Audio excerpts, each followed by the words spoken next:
Hello friends, and welcome to Gardening with Creekside. Today we are going to spend some time behind the garden shed, and we are going to say goodbye to the summer annuals that are there. We're going to plant 4 shrubs in here that are going to give us gorgeous flowers and structure throughout the growing season, so spring, summer, and fall. Super excited about this. I have got Sweet Thing with me here. He is going to help me. It is, gosh, today is Friday, right? It is Black Friday. If you are interested, I'm just saying, the website has got some great Black Friday specials, so head over to there. We're going to take care of this garden, like I said, and then it is November in the South, so do you know what that means? It means that the camellias are blooming, and dear heavens, y'all, I have got 2 different varieties that I cannot wait to show you. They are in full bloom, and dear heavens, they are absolutely gorgeous. So we're going to show you those as well. So what we're going to do here is we are in the flower bed behind the little garden shed, and you were with us when we planted this bed, and y'all, I'm telling you, this has been one of my best little surprises with how well it has done this year. Now, it is literally the end of November. We just had Thanksgiving yesterday, and here you go. So I think, all things considered, it looks, you know, halfway decent. We've not had an official freeze yet. We've had I think 1 morning of a frost. That's going to change because I think it's tonight or this weekend, getting down to 17. So this is all going away really quick, these annuals. So what we're going to do is just going to walk you through it. Okay, first of all, we have got some Mexican sunflower here beside a Jerry Tithonia. Love this plant. All of these Tithonias that you see were volunteers this year because last year I had Tithonia planted between the hollies. That is one plant that Jerry's picking up. Now, Tithonia is great for your late season, late summer pollinators. They love it. Now, we're going to go ahead and take these out. They have already dropped a gazillion seeds, I am sure. Yes, there are some flowers still blooming, but like I said, we're getting down to 17, y'all. They're gone. So let's go ahead and get them out before they get smushed. So you can see he's just pulling it out. We're going to take care of it. Jackson's going to come down with the machine, and we're going to put all the debris in there. These do reseed. So I know that next year I am going to have a gazillion more of these, and that is perfect. So what happens is, right, so you've got these old heads, and there's seeds in there, so they have been dropping for quite a long time. So I'm not worried about pulling these plants out because they have, I have absolutely no doubt, they have graced us with hundreds of seeds. So I will have them back here again next year, and I can dig them up as little babies and put them wherever I want. So taking out the Mexican sunflowers.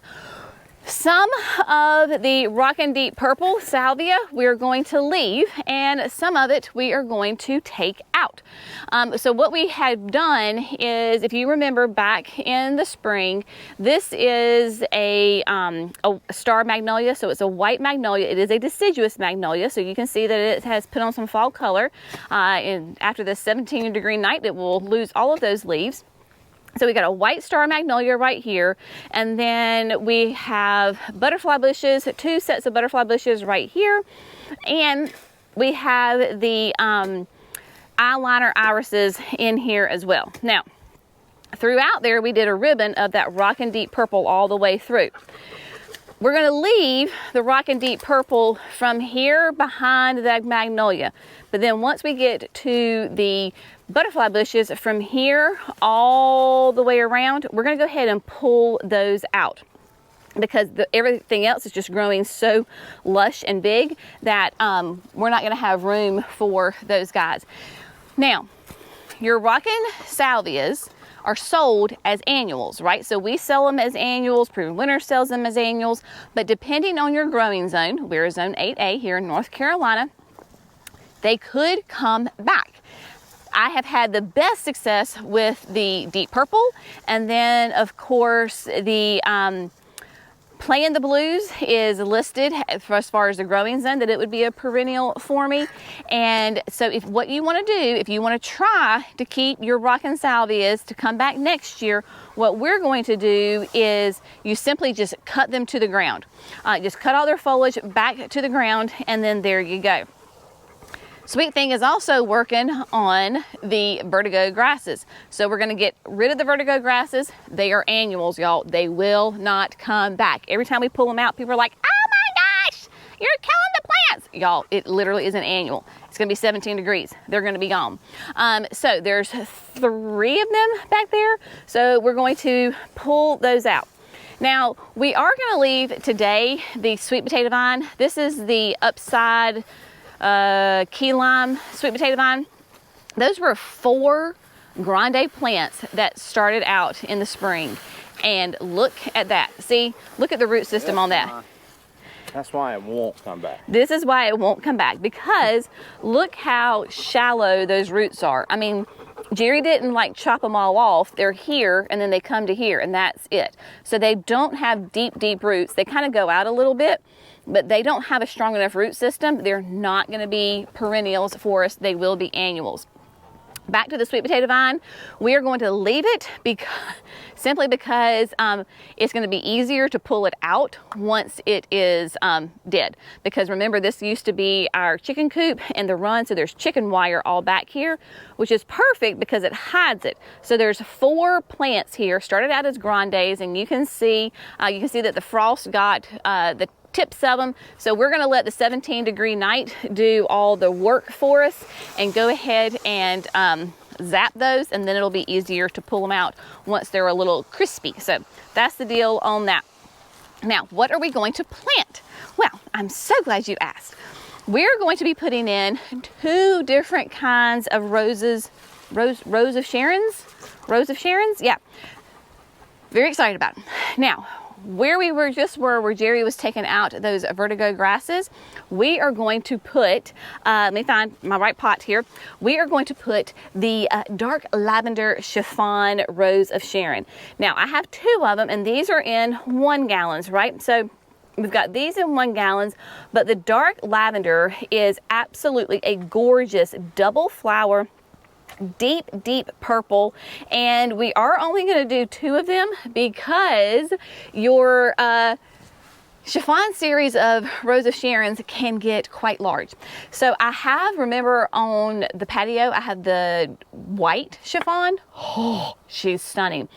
She's getting quite large. She is getting to her mature size, because these can be 8 to 12 feet tall and 4 to 6 wide. So we're only going to do 2 of them, and we're going to center them in front of where the sweet potato vine is. Because the idea is that I would love to have some more permanent structure there, and to have can you imagine 8 feet by 4 feet or 6 feet of those dark purple flowers? We have 2 of them together. Stunning. It's going to take a couple of years for these guys to get to the mature size. So probably next year I will put that key lime right back there, right? So that way, can you imagine that beautiful chartreuse with these dark leaf of the Roses of Sharon right there? Oh my gosh, it is going to be gorgeous. Now, the dark lavender is, like I said, this is a 1 gallon, so it's a nice small one. Hardy in zones at 5 to 9. It is a full sun plant, long blooming. It blooms on new growth, so like we can prune it back. We can keep it to a manageable size if we want to. So very excited about the dark lavender chiffon.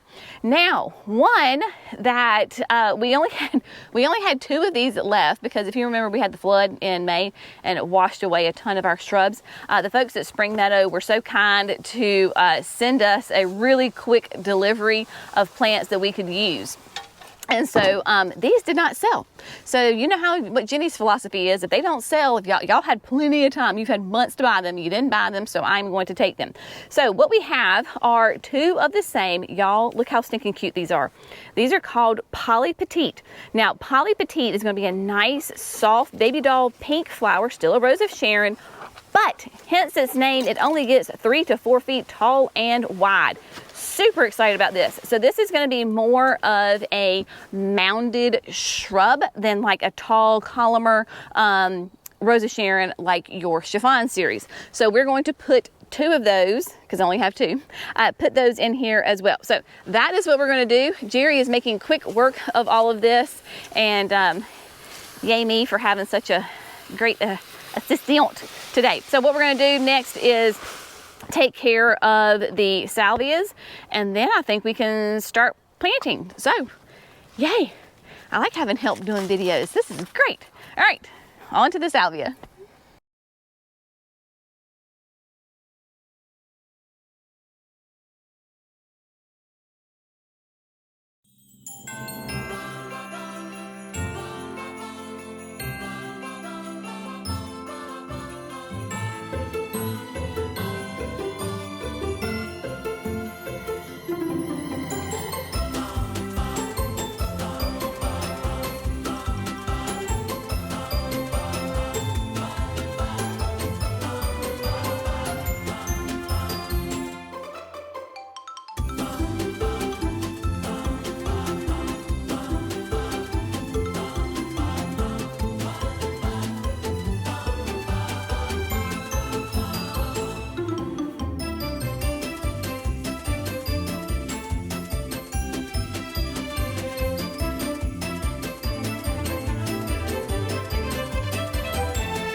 My friends, you can see that we have quite the debris pile here of all of the annuals that we have taken out. The bed is cleaned up, and we have gone ahead and placed those 4 rows of Sharons in their new home. So basically what we're going to do is we're going to have a poly petite here between these 2 Oakland hollies, and yeah, so we have it between there and then forward a little bit. So imagine that they're going to be 3 to 4 feet tall and wide, so that will fill in that little area quite nicely. Maybe you can see that we have drip irrigation in here, so of course that's right there at the drip irrigation. That way it leaves us lots of good room to come in here next spring in front, and we could put some beautiful low growing annuals. Maybe we put in some mini Supertunia mini vistas, or we could put in portulaca, or we could put in evodulus, or double up begonias. Lots of options that we can put here in this, turning out to be a pollinator garden, and definitely the full sun garden. The other poly petite is here in the front. That way it kind of balances the bed all together to kind of give you a big perspective right here. Of course, Vanna is in the way. Bee, come on. There we go. So we've got a poly petite here, and then the other poly petite. So that way it makes the bed nice and balanced there. And then if you had the same low growing annual coming through here on the front, would be fantastic. And then back in the back, we have got the 2 dark lavender chiffons. So I did my best to center them, because basically there's 2 panels. When the sweet potato vine is not there, then you can see those panels. Brenna is quite fixated on the bees. She has a fascination with trying to eat yellow jackets. I suppose she likes spicy stuff, but she's fascinated by the bees. So of course she likes to be right in front of the camera. Brenna, come on, out. So the 2 dark lavender chiffons are right here. Try to keep them nice and balanced in that space.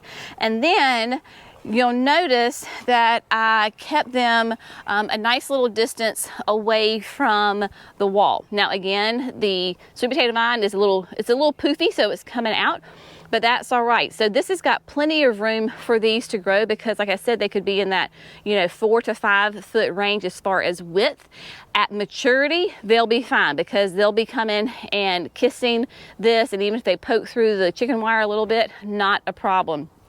But I suspect that at least for the next 2 summers that we will repeat this sweet potato vine growing here, because we will need to have that screen while we're waiting on the dark lavender to grow and mature.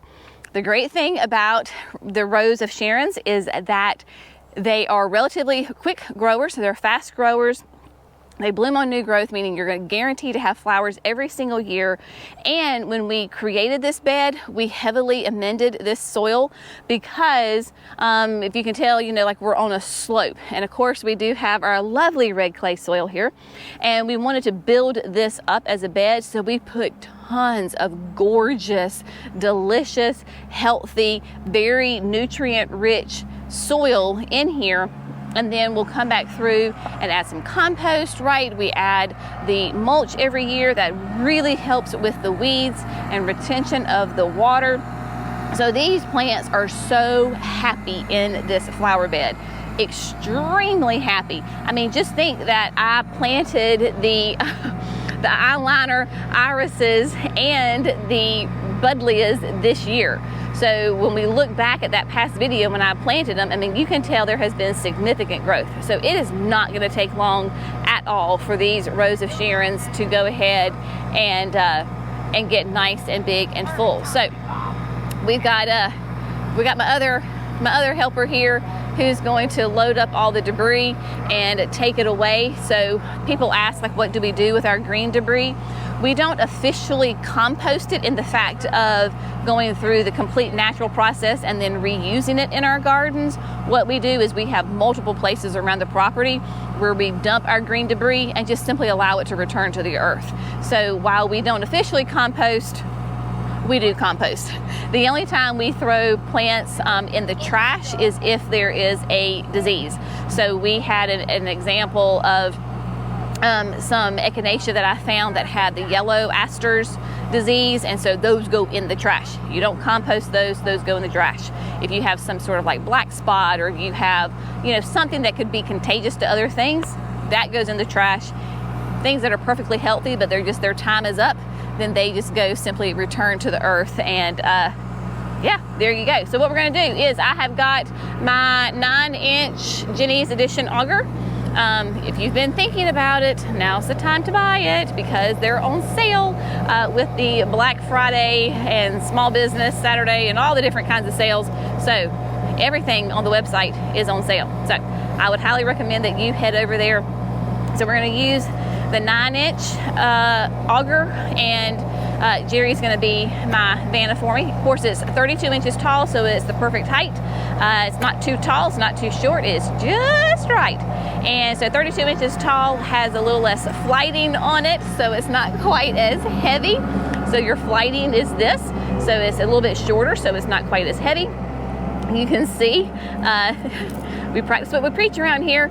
So we have the red clay soil. You got to have that heavy duty tip. So this is the tip 1, and then you have the blades here. All of this is completely replaceable along with the hex adapter, because if this ever gets stripped, you can simply just pop these out, put in a new adapter, or if you don't use the DeWalt drill and maybe you use something else, then there you go. I would highly recommend. I mean, right, we love the DeWalt because this one has, because people will, I'm not saying anything against my men, I adore my men, but y'all can be a little sassy sometimes on social media about this drill, about, oh, that's the fastest way to end up in the hospital. Yeah, honey, I've been using this thing for 4 years. Yeah. Never ended up in the hospital. It's because that drill is it's a 60 volt, so it's nice and powerful, so it can handle the 9-inch auger. And notice right here, that little seine is upside down. Jerry's gonna flip it maybe for us. Right there, E-clutch. So the E-clutch, and then there's a little light right there. So the E-clutch is a safety measure. Once that drill hits resistance, it shuts off. And you can see it in our videos. When I hit resistance, we were just up at the woodland garden planting the pieris, and I hit a root, and guess what? It stops immediately. So it is not going to break my wrist. It doesn't rip my arms out of my sockets, as some people like to tell me. So this thing works. I am all of 5'2", and it, 47 years old, and I use this 5 days a week just about, and it is working smarter, not harder, and great thing. So the E-clutch, you don't have to use DeWalt. The only problem we've seen out there is some people run it in reverse. Yes, the only problem is people will run it in reverse. So if they're like, this drill won't, you know, create my holes, make sure you're going down and not up. So that's the only. Okay, so Jerry's going to demonstrate for us now.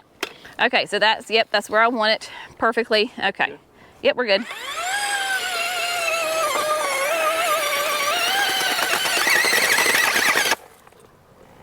E-clutch. E-clutch, so that's what it stopped, right? So it stopped it. You wait a second.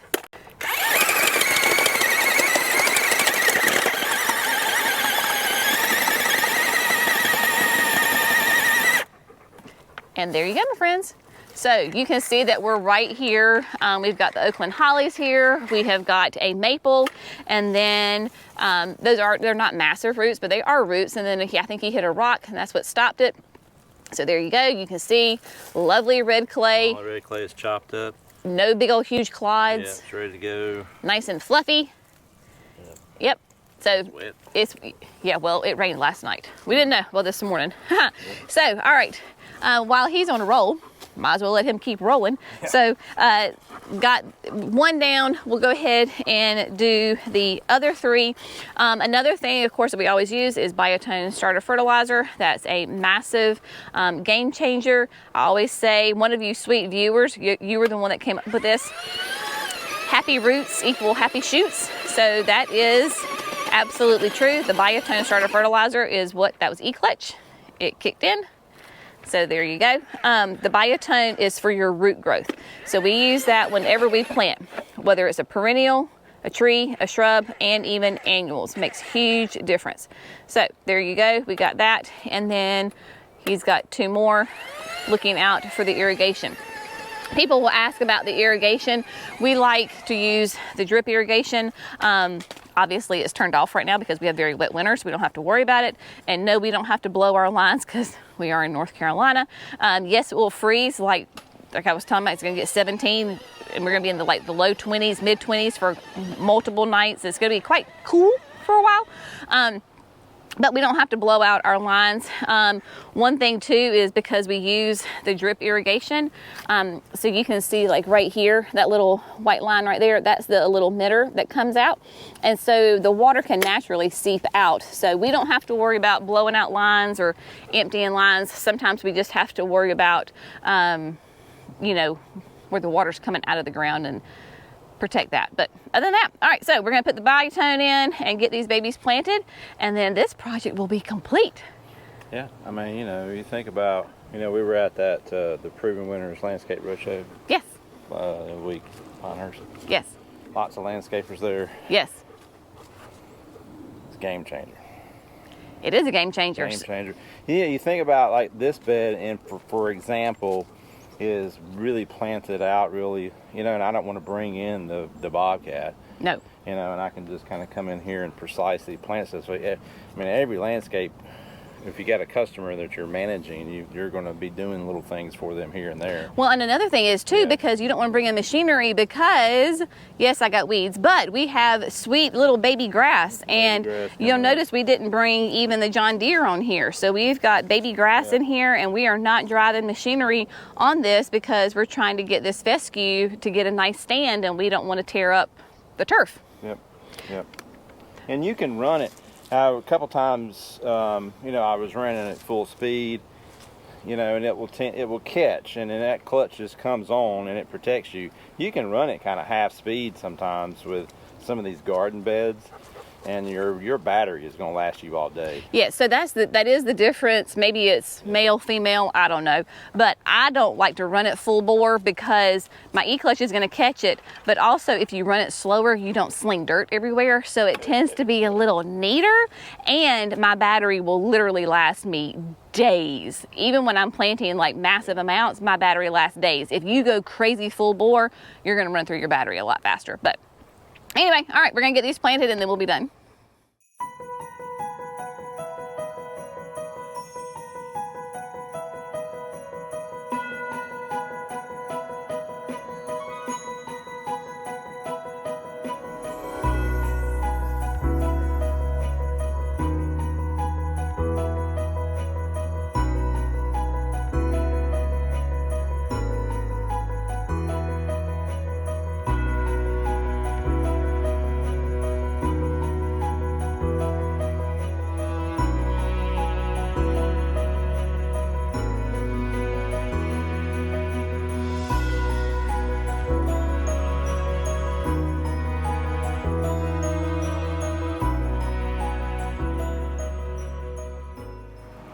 Okay, my friends, so today's project is complete.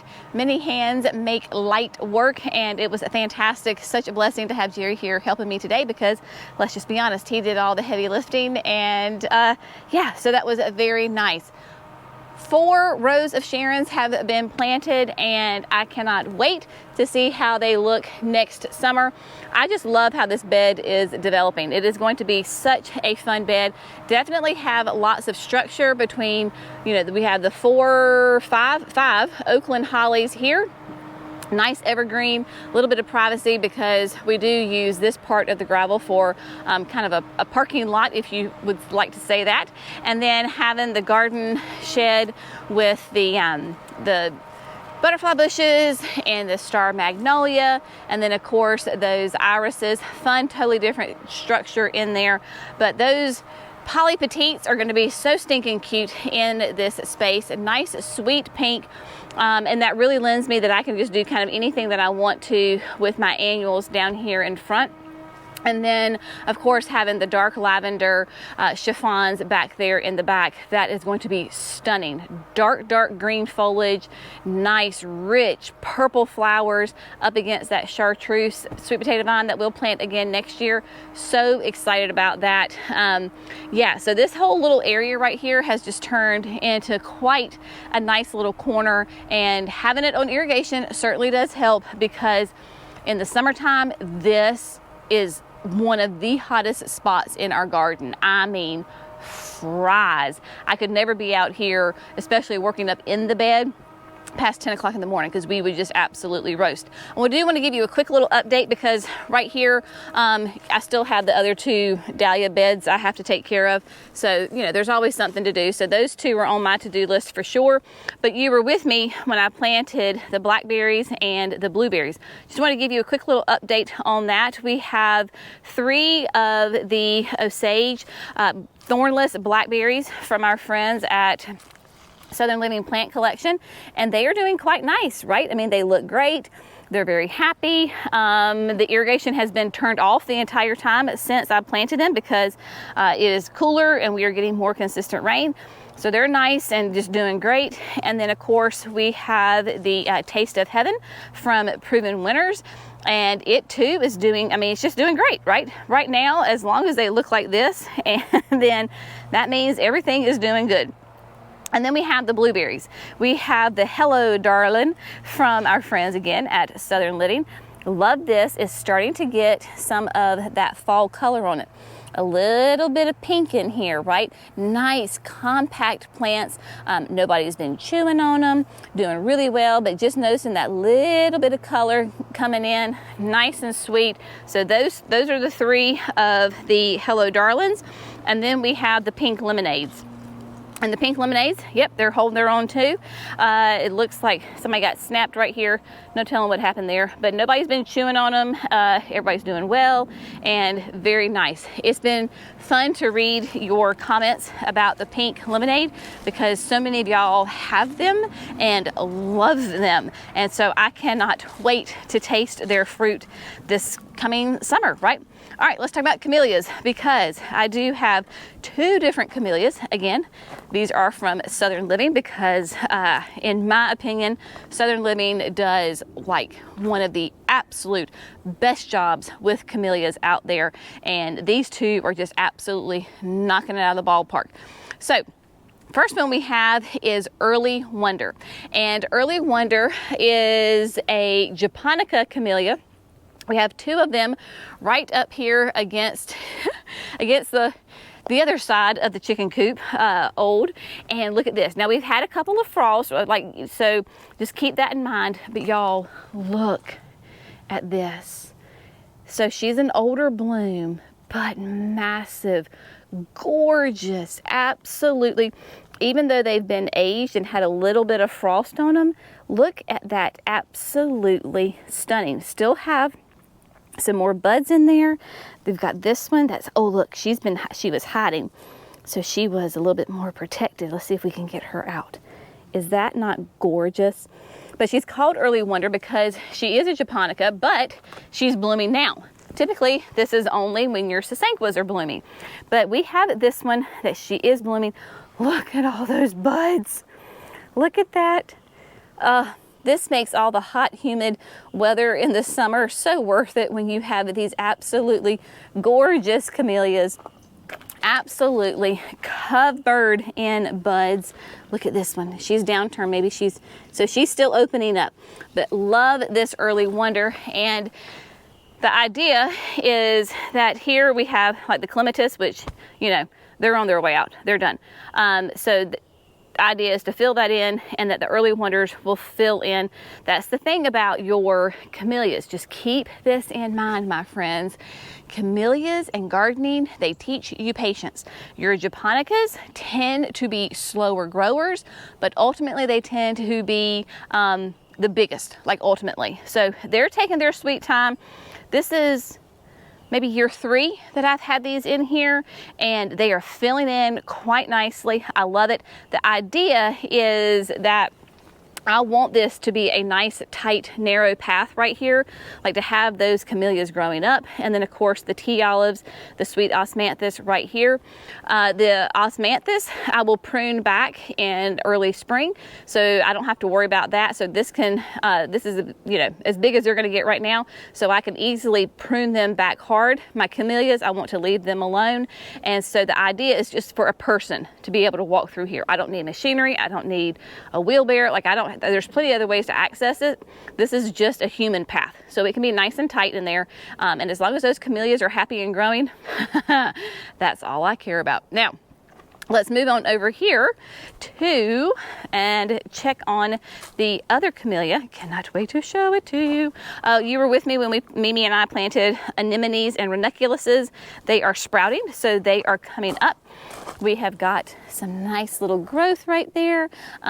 They are doing quite well. Those are, I think, the anemones, and then over here are the, let's see, I think Mimi did the ranunculus, I think. I can't remember now. Anyway, we're sprouting and doing quite nicely.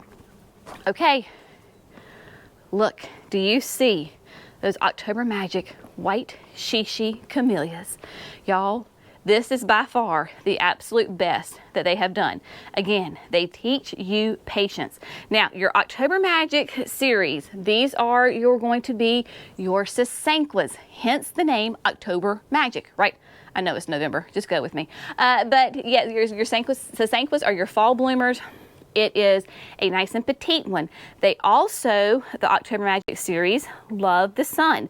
So this, when I say this area just bakes, it absolutely does. I mean, sun up, almost to sundown, just tons and tons of sun here. Look at these stunning blooms. I mean, absolutely perfection. And again, look at all those buds. Look at them. Look, so stinking excited. Now, your white shishis, you might be thinking, Jenny, why in the world did you plant camellias right there? They're going to get massive. You got them right there at the porch. Your white shishis stay petite. They're not going to get super tall. As you can tell, they get wider than they get tall. If they get just to a little bit over the porch, totally fine. And every spring what I do is I come in and gently prune them. So if I have a rogue limb, maybe I come in and prune it here and just give it a gentle shape. Same thing like on the side. If this starts to get too aggressive, I'll just come in and gently cut it back. But just, oh my gosh, y'all. Don't you love this? Absolutely gorgeous. We do not have any of these available at the nursery. If you are out and about and you find a white shishi, grab it. Do not delay, do not pass go, do not collect $200. Get that camellia. Look at that. Look. Can you tell I'm excited? I absolutely adore this plant. So again, like for example, see how this is like a rogue limb right here? So I would go in and cut it back down there. I don't shape them overall, just those rogue little limbs right there, and there you go. Now, as far as your maintenance, as like how do you fertilize it, all that kind of stuff, your camellias are acid-loving plants, so they love acidic soil. I use Hollytone. Hollytone is that acid-loving slow-release fertilizer from Espoma. I will fertilize them really, let's just be honest, once a year. That's the great thing about shrubs. So I will fertilize it in whenever I typically plant my summer annuals. So that could be like late March, early April. Give it a dose, give them a very slight trim just to keep them in shape. They are on irrigation. There's a drip irrigation in there, and it runs, I mean, it's not a heavy watering system, so it's, you know, they get some water. The key for your camellias, because the early wonders are not on irrigation, is the heat of the summer, the end of the summer. They've already set their buds. You see their buds. And then you know how it is, especially here in the South, it just stops raining. It is blazing hot and it stops raining. You need to give them a good drink of water, a nice deep watering at least once a week. So really soak those roots with that water. Because what will happen is it's called bud drop. So this has happened to me before, is that you have all of these gorgeous buds on your camellia, right? Typically they don't even get to this point, but you have all of these massive buds on here, and then inevitably what happens is you can see a little bit happened here. So you can see like how small they are. All right, you see that? That's a bud. So when they don't get enough water, when the camellia doesn't get enough water, it will literally drop the buds. So you can see that it dropped some of the buds. And that's because the plant's trying to protect itself. It knows that it's more important for the root system to stay alive than it is to produce flowers. So by giving that good drink of water at least once a week, when the rains stop in the end of the summer and and the heat, you know, is still here, you want to water them. Once they get established, then they're good to go, right? But you've got to make sure that these beauties get plenty of water at the end of the summer, especially those first couple of years when you're trying to get them established. So I am absolutely loving the fact that these are doing great. We'll see how they do when they hit the 17 degrees. So when it hits the 17 degrees, the current flowers will get fried. The buds should be okay. But if not, I'm just going to appreciate and enjoy their beauty for what it is now. I'm going to take lots of pictures. I've got it documented on camera right now, how well they're doing. Yeah, so we're just going to enjoy the beauty, and there you go. All right, my friends, it has been, oh, let me tell you this. Oh, sorry. This is an extra little tidbit. Let me show you this. Okay, it is Japanese maple season, y'all. Look at this Fire Glow Japanese maple. She's living up to her name. Look at the color on that Japanese maple. Is she not stunning? And this Japanese maple absolutely can take the full sun. This literally is sun up to sun down. It's got of course, the sweet olives behind it, but my gosh, yes, it's lost some leaves, but look at that. Is she not glowing? Love it. So again, if you need a Japanese maple, head over to mrmaple.com. You can get Fire Glows. You can get a couple of little Japanese maples. I still have some that I need to plant. So excited. So head over. It's a great time to plant your Japanese maples. Another great source for camellias is Camellia Forest. Both of those are online stores that specialize in maples and camellias. So there you go. All right, my friends, as always, we hope you found this fun, informative, and inspirational. Y'all have an amazing day. Happy post-Thanksgiving. I guess we're now officially in the Christmas spirit. So yay us. Y'all have a great day. We'll see you in the next video. Bye, friends.